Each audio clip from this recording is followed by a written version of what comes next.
अब उस मायाचारी को छोड़कर उस धर्म को अंगीकार करना है जिससे हमारा जीवन अच्छा बन सके। तो कपट ग्रंथि को तोड़ तोड़ कर अक्षय निधि को प्राप्त किया, तब पद में अर्पित करने को गुरुपद पूज रचाई है, चेतन चंद्रोदय का अमृत पान करूं सुखदाई है। इस प्रकार से आज का दिन 10 धर्म में से एक धर्म जो होता है वह सिर्फ वर्ष में आप लोगों के लिए एक दिन ही आता है और मुनिराजों के जीवन में प्रति क्षण और प्रति पल 10 धर्म 10 लक्षण धर्म रहते हैं। चूँकि श्रावक पर्वों का आदि होता है, त्योहारों में ही कुछ कर लेता है, बाकी समय वह नहीं कर पाता है। इसलिए पर्युषण पर्व आते हैं तो पूरे विश्व में एक साथ सभी लोग एकत्रित होकर यह पर्व मनाते हैं। और यहाँ पर भी पूरे भारत के विभिन्न नगरों से यहाँ श्रद्धालु उपस्थित हुए हैं। श्रावक संस्कार शिविर के निमित्त से कुछ उपवास भी कर रहे हैं, तो कोई एकासन कर रहे हैं और जिनकी अनुकूलता नहीं है तो अपने अपने हिसाब से साधना कर रहे हैं। क्योंकि जैन दर्शन में साधना को विशेष महत्व दिया गया है और आज का यह जो दिन है वह महत्वपूर्ण दिन है। जो उपवास नहीं कर पा रहे हैं तो कम से कम वैयावृत्ति करें। वैयावृत्ति जब कोई साधु होते हैं तो उपवास करते हैं या अंतराय आदि आ जाते हैं, ये स्वास्थ्य ठीक नहीं होता है तो वैयावृत्ति करते हैं। लेकिन श्रावकों में ये कम देखा जाता है क्योंकि सबसे बड़े 2 कारण हैं, एक राग और द्वेष। जिससे राग रहता है तो उसको तो हम सब कुछ गिफ्ट देते हैं और जिससे द्वेष होता है तो उसको लिफ्ट भी नहीं देते, यानी उसको देखते तक नहीं हैं। ये जो परंपरा चली आ रही है कि कोई बीमार होता है तो देखने जाते हैं, क्यों जाते हैं? इससे होता क्या है, वो ठीक हो जाता है क्या? नहीं, उसको थोड़ा सा सहानुभूति मिलती है तो उसको मन में अच्छा लगता है। ये भी मानसिक वैयावृत्ति के अंतर्गत आता है क्योंकि मन वचन काय तीनों से वैयावृत्ति होती है और वैयावृत्ति के भी असंख्यात भेद होते हैं। सिर्फ वैयावृत्ति सिर्फ हाथ पैर दबाने से ही वैयावृत्ति नहीं होती है, बहुत सारे ऐसे निमित्त और उपस्थित होते हैं। तो जो व्रत उपवास कर रहे हैं वो तो अपना पुण्य बढ़ा ही रहे हैं, साधना कर रहे हैं, लेकिन यदि किसी को कोई कष्ट उपस्थित हो जाए और वह सेवा वैयावृत्ति करता है तो जो वैयावृत्ति करता है उसका भी पुण्य बढ़ जाता है। इसलिए वैयावृत्ति को कम नहीं समझना, ये भी एक तप है। उसमें तत्वार सूत्र में लिखा है ना, जम सक्कई तम की रही, जितनी शक्ति है वो करें, जो नहीं कर सकते हैं तो भावना करें। इसलिए जो उपवास नहीं कर पा रहे हैं और जो उपवास कर रहे हैं, तो जो उपवास कर रहे हैं उनकी वो वैयावृत्ति करें तो भी कुछ तो अंश उनको मिलेगा। इसलिए जब भी कोई दान करता है तो अनुमोदना करते हैं अपन ताली बजाकर, प्रोत्साहन देकर। और इसमें भी मायाचारी बिल्कुल नहीं करना। कई लोग दिखाने के लिए, प्रदर्शन करने के लिए ये करते हैं। आजकल ये सबसे ज़्यादा होता है क्योंकि क्रोध किसी को आता है तो देखने में आ जाता है, देखो उनको गुस्सा आ रहा है। मायाचारी बहुत ऐसी है कि सरलता और मायाचारी दोनों एक दूसरे के विपरीत हैं और दिखते नहीं हैं, समझ में नहीं आती कि कौन व्यक्ति किस तरीके से बोल रहा है। कभी बातों में चालाकी से अन्य तरीके से वो काम करवा लेता है, वो समझ में नहीं आती है। इसलिए इसी को हमें समझना है। जैसे सर्प होता है तो वह बाहर कैसे चलता है, सर्प कैसे चलता है, लहरा लहरा कर, और जब बिल में जाता है तो बिल में जाता तो सीधा जाता है। सर्प को भी बिल में जाने के लिए कैसा बनना पड़ता है, सीधा बनना पड़ता है। ऐसे ही हमें भी जैन दर्शन इतना महान धर्म है कि जो मोक्ष पद दे देता है, मोक्ष की प्राप्ति करा देता है, लेकिन समझ नहीं पाते हम और मायाचारी करते चले जाते हैं। मन में कुछ और रहता है, वचन में कुछ और रहता है और काय से कुछ और करते हैं। जब हम सरलता को धारण करते हैं, और एक बार की बात है कि जब नैमावर की बात थी और हम ब्रह्मचारी थे उस समय, सन 2002 की बात शायद होगी, और एक बार श्री जी की शोभा यात्रा निकल रही थी नैमावर में, और उस समय आचार्य श्री आए और श्री जी का जो विमान था उस विमान में आचार्य श्री ने दर्शन किए, जमीन पर बैठकर, जहाँ पर बहुत सारी धूल थी, और हमने जब वह दृश्य देखा तो हमने कहा ये कहलाती है सरलता, कि इतने उच्च पद को प्राप्त करने के बाद भी आचार्य श्री ने ये नहीं सोचा कि ये धूल है, और आचार्य श्री बिल्कुल उसी में बैठ के श्री जी के दर्शन कर रहे थे। तो ये कहलाती है सरलता, सहजता। और जब भी आचार्य श्री प्रातःकाल उठते हैं तो सबसे पहले अपने जो सामने जिनवाणी रहती है, वो शास्त्र रहते हैं, उनको नमस्कार करते हैं, नमोस्तु करते हैं। ऐसी सरलता और सहजता कि आचार्य भगवान कितने निष्प्रही संत हैं, उनके बारे में जब भी जो सुनाते हैं और वह लगता है कि हम कुछ सुना ही नहीं पा रहे हैं, क्योंकि वो महान व्यक्तित्व के धनी हैं, और उनके बारे में जब भी जो कहा जाता है वह छोटा पड़ जाता है, ऐसा लगता है कि हम कुछ कह नहीं पा रहे हैं। तो आचार्य महाराज ने तो अपने जीवन को बहुत अच्छा बनाया है, और अभी पर्यूषण की यात्रा 33% या 30% ही हुई है, और अभी तो बहुत दिन बाकी हैं। तो धीरे धीरे यात्रा पूर्ण हो जाएगी, और ऐसे ही जो पर्यूषण में हम कार्य करते हैं वैसे ही वर्ष भर अगर करते रहें तो अच्छा है, लेकिन ऐसा नहीं करना कि 10 उपवास कर रहे हैं तो वर्ष वर्ष करते रहो। ये साधनाएं बता रहे हैं, उपवास तो अनुकूलता से करना चाहिए, लेकिन जो अभी पूजन आदि करते हैं, कुछ होते हैं भदैया जैनी जो भादों में ही पूजन करते हैं, 10 दिन दिखते हैं, और कई लोग वर्ष में एक ही बार आ जाते हैं, अनंत चतुर्दशी को आ जाते हैं, और कुछ लोग पर्यूषण में बस कई बार जब पूछा जाता है कि आप पूजन करते हैं क्या, बोलते हाँ करते हैं। कब करते? बोले 10 दिन पर्यूषण में करते हैं। वो ऐसे लोग भी यहाँ आए होंगे और शायद नहीं भी आए होंगे।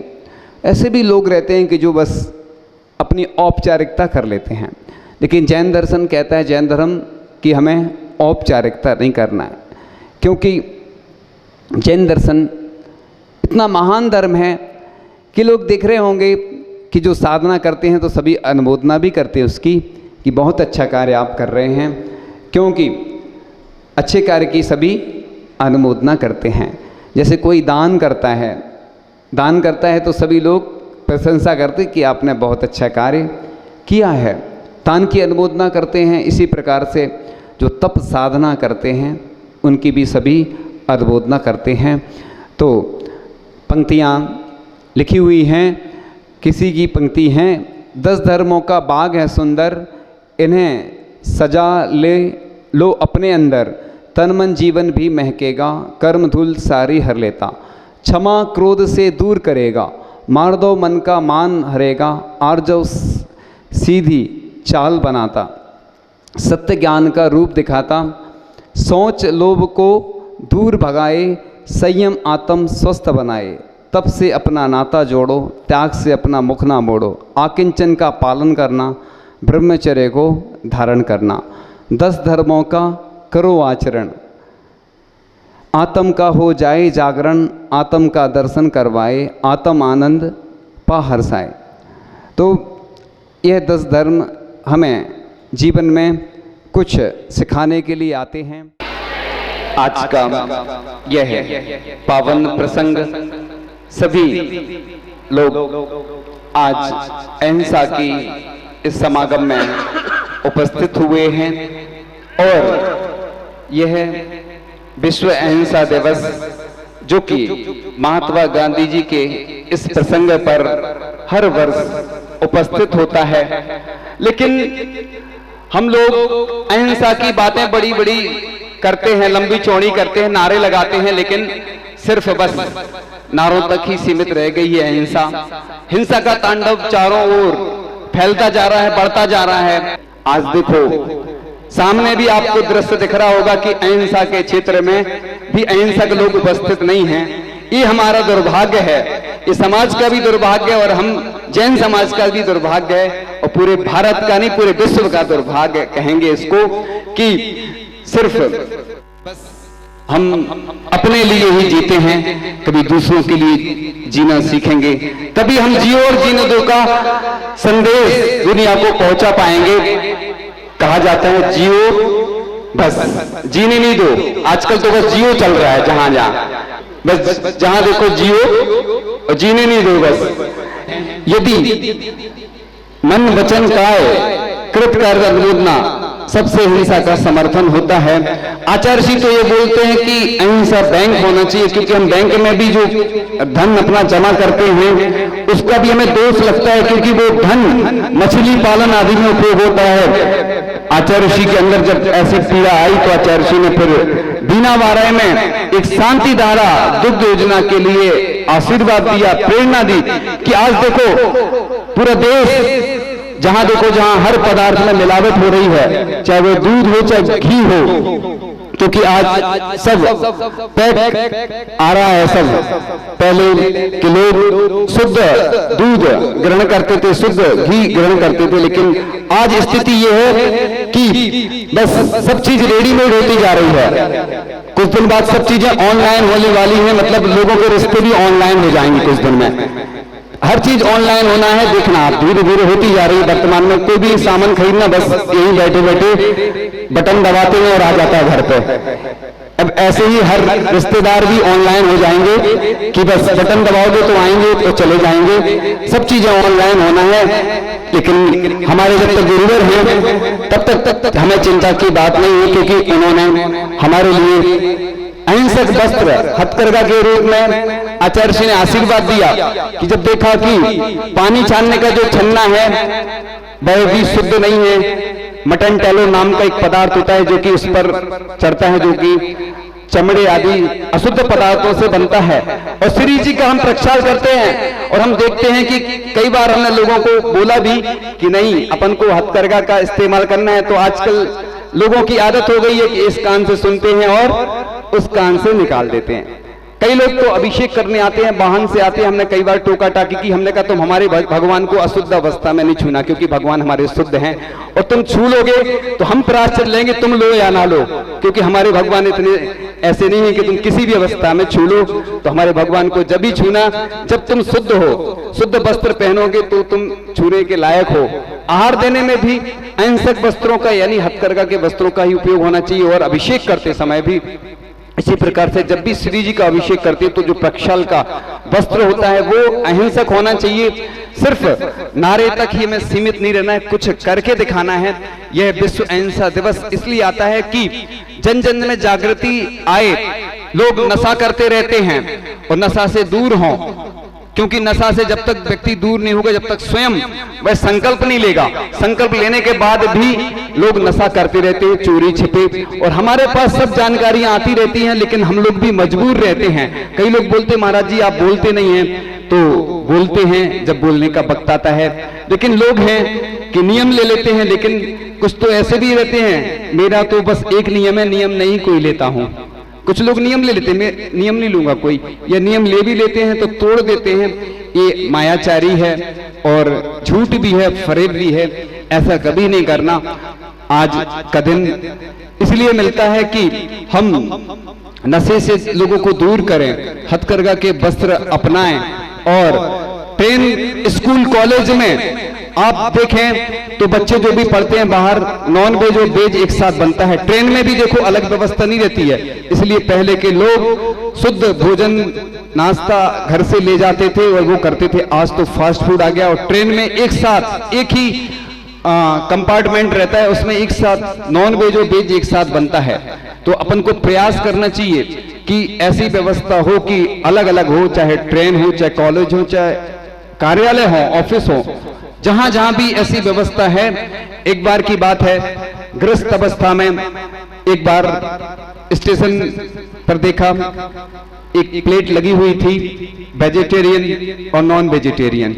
वेजिटेरियन में से गए तो देखा हॉल एक ही था, प्लेट अलग अलग थी, लगी थी अलग अलग, गेट दो अलग बने थे, लेकिन हॉल एक ही था। यानी इसका अर्थ है कि भोजन एक साथ बनता है, चाहे प्लेटफॉर्म हो, चाहे ट्रेन हो, चाहे स्कूल हो। और हम सब फास्ट फूड के माध्यम से भी शाकाहारी से मांसाहारी होते जा रहे हैं। क्या ऐसे लोगों से आहार ले सकते हैं? क्या आप सोचें, क्योंकि जो अंडा मांस आदि का सेवन करता है, और साधु देखो आप एक बाल आ जाता है तो अंतराय कर देते हैं।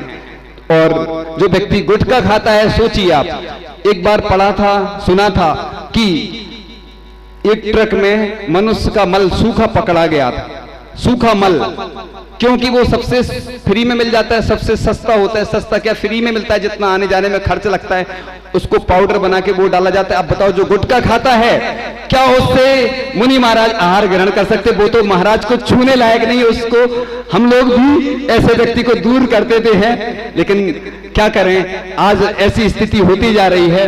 और पूज्य मुनि श्री सुधा सागर जी महाराज ने अभी एक बहुत अच्छी बात कही प्रवचन के माध्यम से कि जो व्यक्ति मंदिर आदि के पदों पर है, वो व्यक्ति गुटखा खाता है, पूजन नहीं करता, अभिषेक नहीं करता, रात्रि भोजन करता है, ऐसा व्यक्ति पदाधिकारी हो ही नहीं सकता। और संविधान में पूरे देश में बदलाव आना चाहिए, क्योंकि हम दूसरों को तो सुधारने का प्रयास करते हैं, और जब तक खुद नहीं सुधरेंगे तो हमारी समाज कैसे सुधरेगी? जो मंदिर के ट्रस्टी हैं, पूरे देश के लिए मैं बोल रहा हूं, सिर्फ यहाँ के लिए नहीं बोल रहा हूं, क्योंकि कुछ व्यक्तियों को बुरा लग जाता है, लेकिन मैं कड़क बोलता हूं, कड़वे होते हैं मेरे वचन, लेकिन मुझे विश्वास है कि मेरे ऊपर आचार्य विद्यासागर जी महाराज का आशीर्वाद है, तो मुझे डरने की कोई बात नहीं है। पंच परमेष्ठी का भक्त हूं और मेरी अंतिम श्वास तो पंच परमेष्ठी के लिए समर्पित है, इसलिए किसी को बुरा लगे तो लग जाए, हमें तो बहुत खुशी होती है। किसी को बुरा लगता है, कम से कम बुरा लगेगा, छोड़ देगा। ऐसे लोग जो शराब का सेवन करते अपना जीवन खराब कर रहे हैं, बर्बाद कर रहे हैं, और वो चाहते हैं कि भगवान को छुए तो हमारे भगवान को नहीं छूना। आज से मैं प्रतिबंध लगा रहा हूं पूरे देश पर कि जो ऐसे लोग हमारे भगवान को छूते, हमारे भगवान को गलती से नहीं छूना। और आचार्य भगवान गुरुदेव श्री ईश्वर विद्यासागर जी महामुनि राज की